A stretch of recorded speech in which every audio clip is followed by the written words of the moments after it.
উফ, এত বেলা হয়ে গেল, এদিকে বৃষ্টি থামার কোনো লক্ষণ দেখছি না।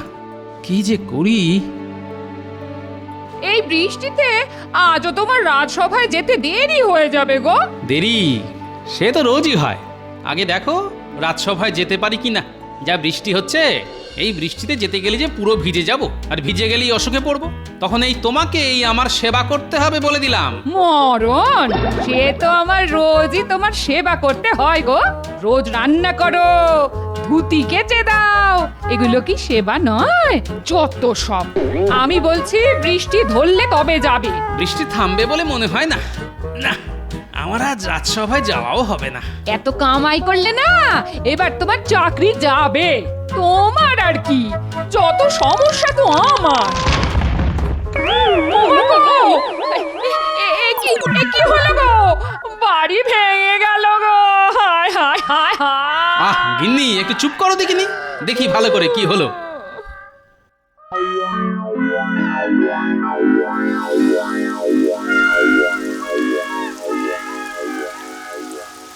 কি গো, তুমি আবার দাঁড়িয়ে ভিজছো কেন গো? এক্ষুনি ঢুকে এসো বলছি।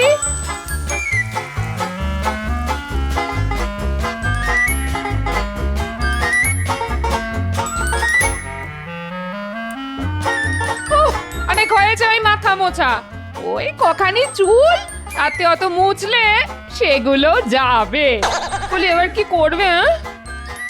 বৃষ্টিটা একটু কমলো বলে মনে হচ্ছে না, কিন্তু আবার জোরে বৃষ্টি এলে পুরো বাড়িটাই ভেঙে পড়বে, এ আমি বলে দিলাম। হ্যাঁ না না, এখন আমি বাড়ি সারাতে পারবো না। তার পারবে কেন? কিপটে বুড়ো, বাড়ি ভেঙে পড়লে তুমি এই বাড়িতেই বসে থাকবে, আমি বাপের বাড়ি চলে যাব, এ আমি বলে দিলাম। হ্যাঁ আহ গিন্নি, খালি এক কথা, যেটা বোঝো না সেটা নিয়ে আর কথা বলো না তো। তাই না? আমি কিচ্ছু বুঝি না। না, যত বোঝো তুমি। তা আমি কি বুঝি না শুনি? এই বাড়ি সারিয়ে কোনো লাভ নেই। এটা তুমি ঠিক বলেছো। আমার বহুদিনের শখ একটা দোতলা বাড়ি। বাবা, বহুদিনের শখ, আগে তো বলনি, এই প্রথম শুনলাম। বললে কি আর তুমি পারতে? এখন বানাও, একটা দোতলা বাড়ি বানাও তো। আচ্ছা, একটা দোতলা বাড়ি বানাতে কত খরচা তোমার ধারণা আছে? ও সব আমি শুনতে চাই না। তোমার যা দরকার তুমি মহারাজের কাছে চাও। দেখি কি হয়। এবারে ফসল বেশি বৃষ্টির জন্য নষ্ট হয়েছে, প্রজারা ঠিকমতো খাজনা দিতে পারছে না। এই সময় মহারাজ কি দিতে পারবে? বলি অত ভাববার কি আছে? তুমি সাহায্য কেন পাবে না? তুমি আগে চেয়ে দেখো। তবে মহারাজ না দিলেও আমি কিন্তু কিচ্ছু শুনতে চাই না। হ্যাঁ, আমার দোতলা বাড়ি চাই। হ্যাঁ হ্যাঁ গিন্নি, তুমি হচ্ছে সীতার মতো, খালি বলে সোনার হরিণ চাই, সোনার হরিণ চাই। এদিকে আমি রামচন্দ্রের মতো বনবাসে যেতে পারলেই বাঁচি। আগে দোতলা বাড়ি বানাবে, তারপর তুমি বনবাসে যাও আর যেখানে খুশি যাও। আমার কোনো মাথা ব্যথা নেই। মাথা ব্যথা তোমার হবে কেন? আমার মাথা তুমি ব্যথা করে দিচ্ছ। উফ, একবার মুখ ফসকে কি বলে ফেললাম, ব্যাস অমনি শুরু হয়ে গেল। ধুত্তে। রাজসভায় গোপাল কাল আসেনি, আজও এখনো পর্যন্ত এলো না। না, আমার বিশেষ চিন্তা হচ্ছে। আপনি শুধু শুধু চিন্তা করছেন মহারাজ। গোপাল এমনিতেই ভীষণ কুঁড়ে, এটা তো সবাই জানে। মন্ত্রী, তাহলে তুমি বলতে চাইছো রাজসভায় আসতেও গোপালের আলস্য? না না না, এটা আমি বিশ্বাস করতে পারছি না। মহারাজ, গোপালের সব কিছুতেই আলস্য। আমি একটার পর একটা উদাহরণ আপনাকে দিতে পারি। তা কিরকম শুনি? আপনি যখন কোনো সমস্যার কথা বলেন, তখন আমরা সবাই কত রকম আলোচনা করি, কিন্তু গোপাল প্রায় চুপ করে থাকে। আমি এই ব্যাপারে গোপালকে জিজ্ঞাসা করেছিলাম। গোপাল আমার কথার উত্তরে কি বলেছিল জানেন? না, জানি না, তা এখন বলো। গোপাল আমাকে বলেছিল ওর কাজ হচ্ছে মহারাজকে হাসানো, কারণ ও রাজসভার মাইনে করা ভাঁড়। জটিল আলোচনায় নাকি ওর নিজেরই হাসি পায়, তাই চুপ করে থাকে। বেশ বেশ বেশ, আরও আছে মহারাজ। আচ্ছা, সে কথা না হয় পরে শোনা যাবে, তার আগে জানতে চাই গোপালের খবর কারো কাছে আছে কিনা। মহারাজ, গোপালের সাথে আমার আজ সকালে দেখা হয়েছিল। তো সেই কথাটা আগে বলবে তো। আমি দেখলাম গোপালের মুখ ভার, প্রশ্ন করাতে বলল ওর বাড়ি নাকি ভেঙে গেছে। গোপালের বাড়ি ভেঙে গেছে? কি সর্বনাশ! তাহলে গোপাল কি এখন পথে বসে আছে? না মহারাজ, ওরকম ভাঙেনি যাতে গোপাল পথে বসে। তুমি কি নিজের চোখে দেখেছো পণ্ডিত? না মানে কি বলেছি মহারাজ, দেখুন আর একটা নমুনা। গোপাল হচ্ছে মিথ্যে কথা বলার রাজা। আসলে নানা ছুতোয় ওর আজকে কামাই করার শখ। দেখুন, বৃষ্টিতে নদীতে ভালো মাছ পেয়েছে, সেই মাছ বসে বসে ধরছে।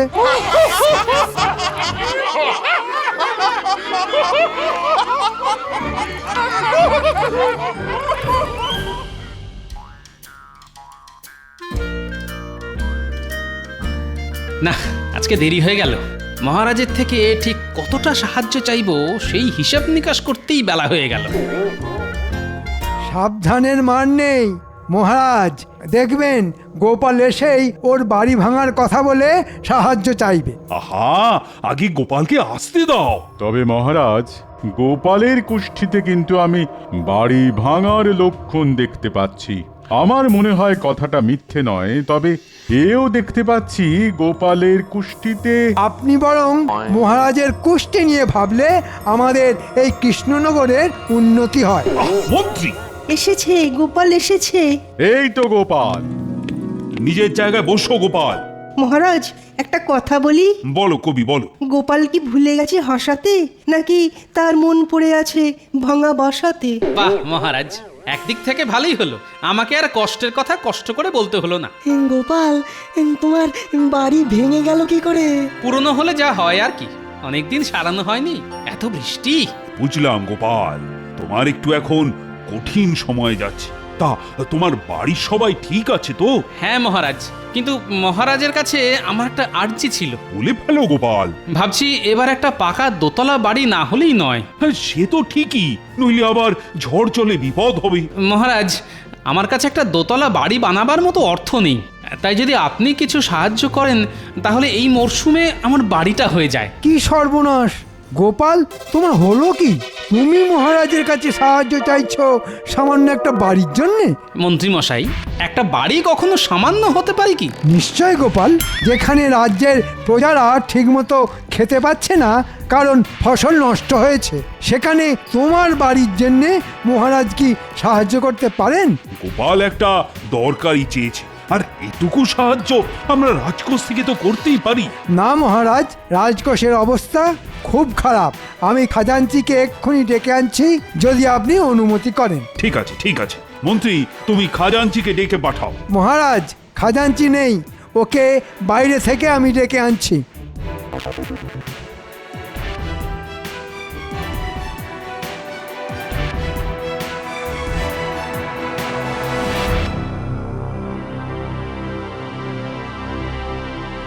মন্ত্রী মশাই, না বলছি, আপনি আমাকে এখানে ডেকে আনলেন কেন? মানে আপনি বললে আমি সোজা রাজসভাতেই। এত কথা বলো না খাজাঞ্চি, আমি যা বলছি মন দিয়ে শোনো। গোপাল একটা বাড়ি করবার মতলব করছে, আর এটা কিছুতেই আমি হতে দেব না। আহা, আমারও একটা বড় বাড়ি হলে বেশ হয় কিন্তু। সব হবে, শুধু আমার কথা শুনে চলো। রাজকোষের অবস্থা এখন কি রকম? এইবার খাজনা আদায় ভালো মতো না হলেও এই গেলবার যা আয় হয়েছিল তাতেই আমাদের রাজকোষ এখনো ভর্তি। এর উল্টো কথা তুমি মহারাজকে বলবে।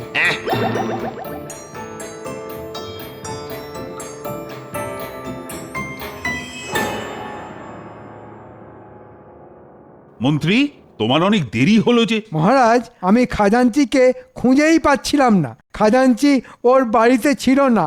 ওরও মহারাজ বাড়ি অনেকটা ভেঙে গেছে, তাই নির্জনে বসে কাঁদছিল, তাই না খাজাঞ্চি? আগে হ্যাঁ মহারাজ, মানে ভাবতেই আমার এখন কান্না পাচ্ছে। আচ্ছা আচ্ছা, ঠিক আছে, এখন কেঁদো না। মহারাজ, আমাদের খাজাঞ্চি শুধুমাত্র ওর বাড়ি সারাতে চায়, সেটা প্রয়োজন, আর সেটাও করা যাবে না। আপনি খাজাঞ্চির মুখ থেকেই শুনুন। মহারাজ, আমাদের খুব দুর্দশা চলছে, আমাদের না প্রজাদের খাজানচি? আমি আমি প্রজাদের কথাই বলছি মহারাজ। এই অবস্থায় রাজকোষের ভাঁড় আর শূন্য। এখন আমি মরে গেলেও আপনার থেকে সাহায্য নিয়ে আমার বাড়ি সারাতে পারবো না মহারাজ। আহা, দেখেছেন মহারাজ, দেখেছেন কি অসামান্য দেশভক্তি। আর গোপাল সেখানে একটা আস্ত বাড়ি, তাও আবার দোতলা। হ্যাঁ, আমাদের রাজকোষের এত খারাপ অবস্থা হলে তো দেখছি নবাবের কাছে মুখ দেখানোই দায় হয়ে উঠবে। এই সব হলো মন্ত্রীর শয়তানি, আমি বেশ বুঝতে পারছি, কিন্তু উপায় আমি খুঁজে পেয়েছি। মহারাজ, আপনি চিন্তা করবেন না, আমি নিজে নবাবের কাছে গিয়ে প্রজাদের দুর্দশার কথা বলে খাজনা মকুব করতে বলবো। বলবে গোপাল, বলবে। হ্যাঁ, তুমিই পারো।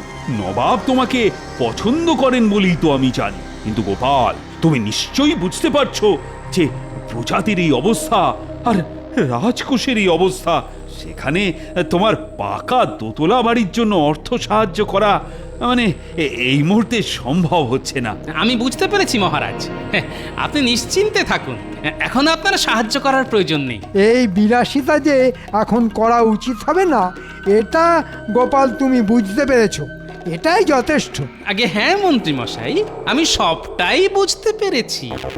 ব্যাটার ঠিক কি বলতে চাইছে আর কি ধান্দা নিয়ে নবাবের কাছে যাচ্ছে কিছু বুঝতে পারছি না।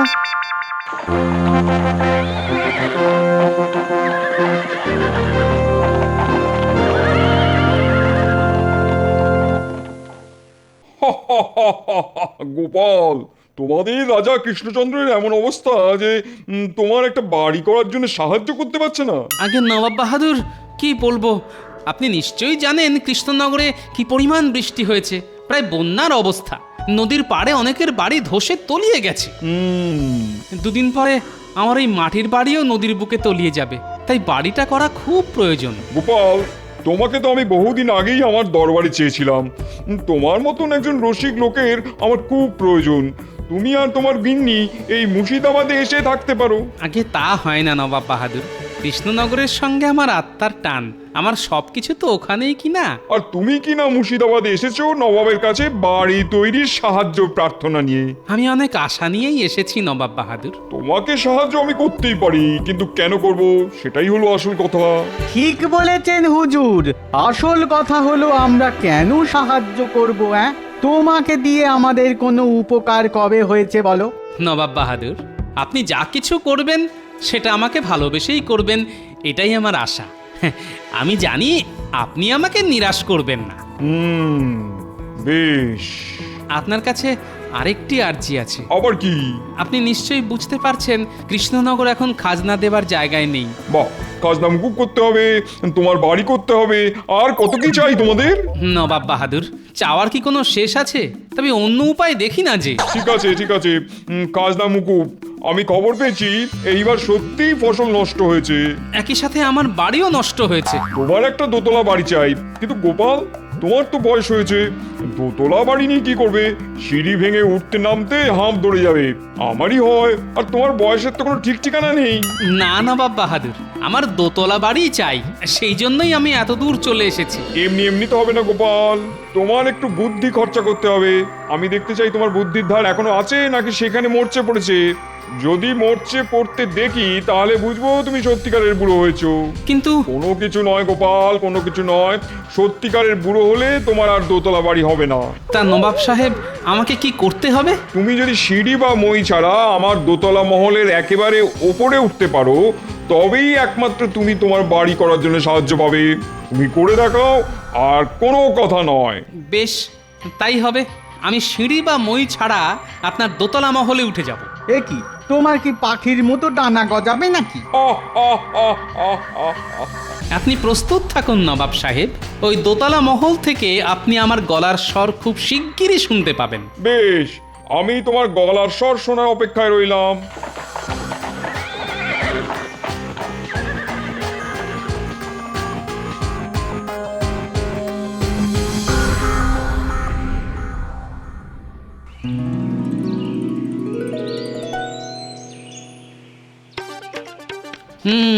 খুব বড় মুখ করে তো নবাব বাহাদুরকে বলে দিলাম, কিন্তু মাথায় যে কিছুই আসছে না। নবাবের দোতলা মহলে উঠতে হবে, অথচ কোনো মই বা সিঁড়ি ব্যবহার করতে পারবো না। এ কি জ্বালা! এই বলি সকাল থেকে বসে আছো আর বিড় বিড় করছো, হ্যাঁ? মাথাটা মনে হয় একেবারে গেছে। মাথার আর কি দোষ বলো, খারাপ তো হতেই পারে। তা তো ঠিকই, আমার কপাল গো কপাল। বলি একটু শান্তিতে থাকতে দেবে নাকি? আহ গিন্নি, এখন চুপ করো তো, আমার খুব খিদে পেয়েছে, একটু খেতে দাও। খিদে পেয়েছে বললেই হয়, এ বসে বিড় বিড় করছো কেন? আমার তো ওই একটাই কাজ, খেতে দেওয়া। তুমি বসো, আমি ভাত নিয়ে আসছি। ভালো ইলিশ মাছ আছে। বাহ বাহ বাহ! ওই পুঁটির মা দিয়ে গেল, বললো দাদা খাবে। হ্যাঁ, তাই নিয়ে এসো। আসলে যেটা মনে হচ্ছে, নবাব সাহেব ইচ্ছে করেই এরকম একটা শর্ত দিয়েছে যাতে আমাকে কোনো সাহায্য করতে না হয়। আমি কিভাবে দোতলায় উঠবো, সিঁড়ি বা মই ছাড়া? উফ, আমার মাথার চুল ছিঁড়তে ইচ্ছা করছে। এই সময় যদি কেউ আমাকে একটা ভালো পরামর্শ দিতে পারতো।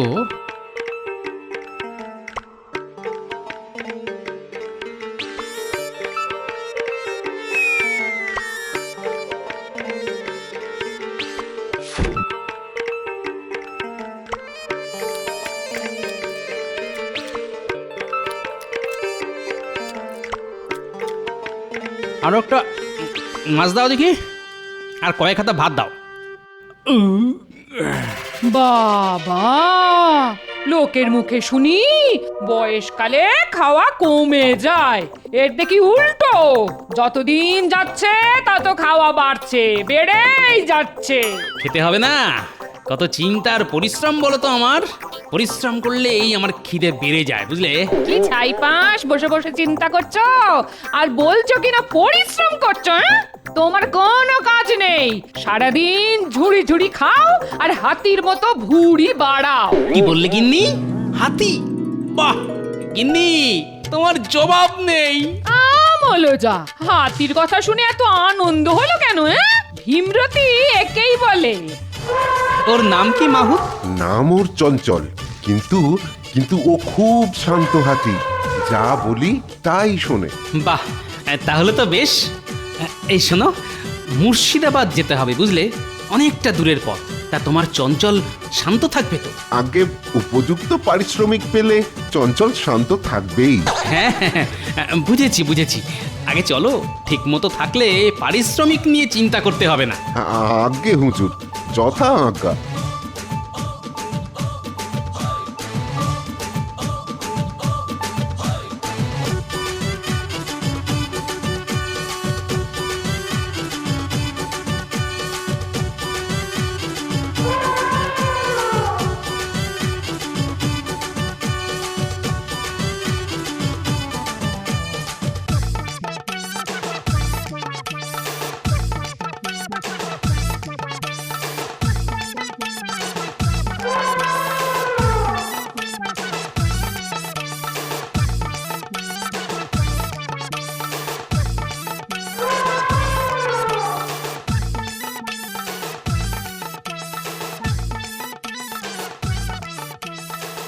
এই অন্ধকারের জন্যই অপেক্ষায় ছিলাম। চল রে চঞ্চল, আস্তে আস্তে ওই দোতলা মহলের পিছনে গিয়ে দাঁড়াই।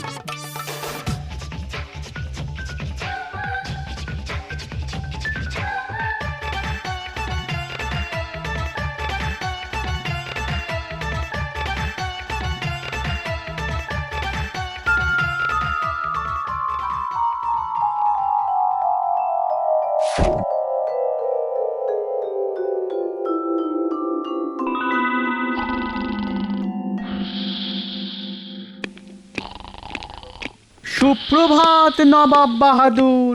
মার্জনা করবেন নবাব সাহেব, কিন্তু এমন একটি ঘটনা ঘটেছে যে আপনার ঘুম ভাঙাতে বাধ্য হলাম। কি ঘটনা উজির? আমাদের এই দোতলা মহলের বারান্দায় গোপালকে দেখা গেছে। হ্যাঁ, সে কি? কি করে?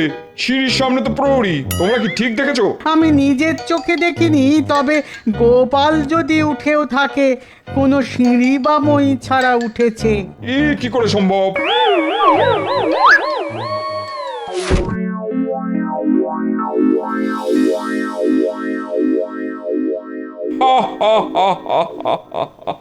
কেউ নেই উজির, আগে যে গুজব ছড়াচ্ছে তার আমি গর্দান নেবো। নবাব বাহাদুর, তাই তো, টুকি কিন্তু গোপালেরই গলার স্বর, টুকি। কিন্তু ওকে দেখা যাচ্ছে না কেন? ভূত নাকি? নবাব বাহাদুর, টুকি উজির, শিগগিরই খবর নাও গোপাল মরে গেছে কিনা। গোপাল, টুকি। গোপাল, গোপাল তুমি কোথায়? তোমাকে দেখতে পাচ্ছি না কেন? যদি মানুষ হও তাহলে সামনে এসো, আর যদি ভূত প্রেত অন্য কিছু হও তাহলে এক্ষুনি চলে যাও। না শুনলে নবাব সাহেব, ভূত হলে তো গর্দানও নেওয়া যাবে না। হ্যাঁ হ্যাঁ নবাব বাহাদুর, আমি মানুষই আছি বটে।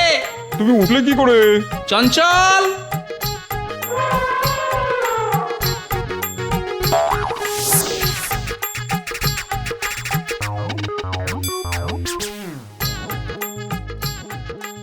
এই দেখুন নবাব সাহেব, এই আমার সিঁড়ি, এই আমার মই। আমি ওর পিঠে চড়েই আপনার দোতলা মহলে উঠে পড়ি। সাবাস গোপাল, তোমার জবাব নেই। তোমার বুদ্ধিতে যে একটু মরচে পড়েনি সেটা আমি বেশ বুঝতে পারছি। এখন আমার কথা আমি রাখবো। তোমার দোতলা বাড়ি করার জন্য যতটা সাহায্য প্রয়োজন সেটা আমি দেবো। আপনাকে অনেক ধন্যবাদ। সবাই বলো নবাব বাহাদুরের জয়। না গোপাল, এটা তোমার বুদ্ধির জয়।